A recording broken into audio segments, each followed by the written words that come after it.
பின்பு பேதுரு இயேசுவை அணுகி, ஆண்டவரே, என் சகோதரர் சகோதரிகளுள் ஒருவர் எனக்கு எதிராக பாவம் செய்து வந்தால் நான் எத்தனை முறை அவரை மன்னிக்க வேண்டும்? 7 முறை மட்டுமா என கேட்டார். அதற்கு இயேசு அவரிடம் கூறியது, 7 முறை மட்டுமல்ல, 70 தடவை 7 முறை என நான் உனக்கு சொல்கிறேன். விண்ணரசை பின்வரும் நிகழ்ச்சிக்கு ஒப்பிடலாம். ஓர் அரசர் தம் பணியாளர்களிடம் கணக்கு கேட்க விரும்பினார்.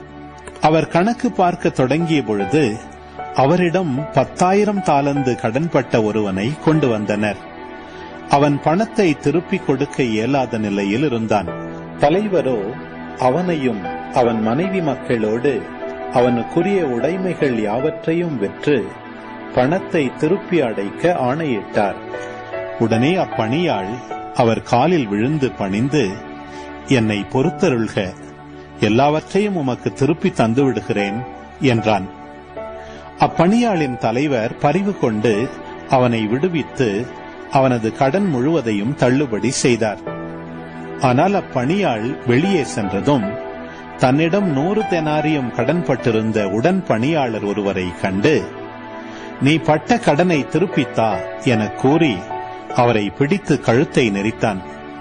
உடனே அவனுடைய உடன் பணியாளர் காலில் விழுந்து, என்னை பொறுத்தருள்க, நான் திருப்பிக் கொடுத்து விடுகிறேன் என்று அவனை கெஞ்சி கேட்டார்.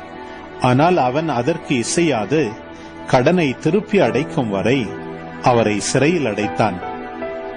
அவருடைய உடன் பணியாளர்கள் நடந்ததை கண்டபோது மிகவும் வருந்தி தலைவரிடம் போய் நடந்தவற்றையெல்லாம் விளக்கி கூறினார்கள். அப்போது தலைவர் அவனை வரவழைத்து, பொல்லாதவனே, நீ என்னை வேண்டிக் கொண்டதால் அந்த கடன் முழுவதையும் உனக்கு தள்ளுபடி செய்தேன். நான் உனக்கு இரக்கம் காட்டியது போல நீயும் உன் உடன் பணியாளருக்கு இரக்கம் காட்டியிருக்க வேண்டும் அல்லவா என்று கேட்டார். அத்தலைவர் சினங்கொண்டவராய் அனைத்து கடனையும் அவன் அடைக்கும் வரை அவனை வதைப்போரிடம் ஒப்படைத்தார். உங்களுள் ஒவ்வொருவரும் தம் சகோதரர் சகோதரிகளை மனமாற மன்னிக்காவிட்டால் விண்ணுலகில் இருக்கும் என் தந்தையும் உங்களை மன்னிக்க மாட்டார்.